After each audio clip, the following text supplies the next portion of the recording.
Ponekad zaboravimo svijet u kojem živimo.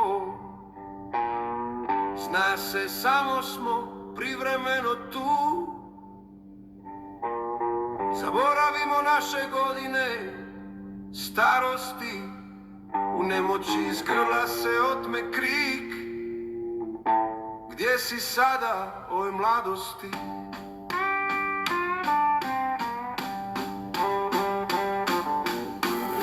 Nismo više tako snažni, a mislimo da jesmo.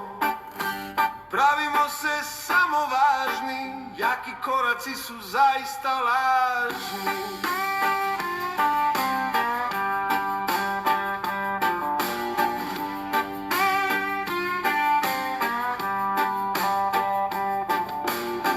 Juče sam u očima vidio mrak, u glavi odjek bubnjeva, pluća mi se raspadala. Osjetio sam plamen smrti, noge kao od olova. Mislio sam da je kraj.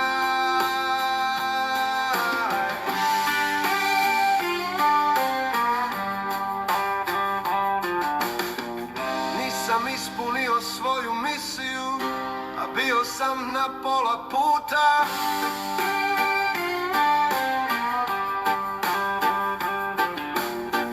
Ispratiti neko u vječnu kuću, mnogi pokazaše svoju brigu.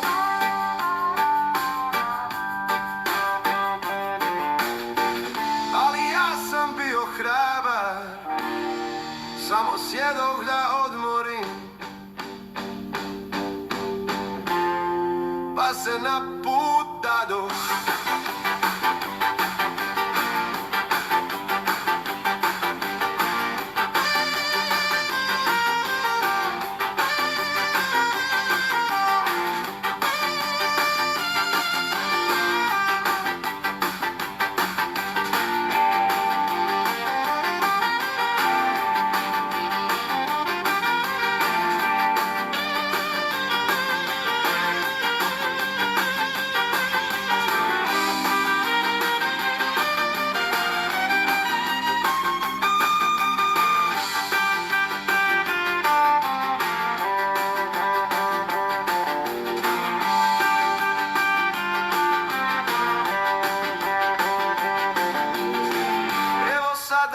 Pišem poemu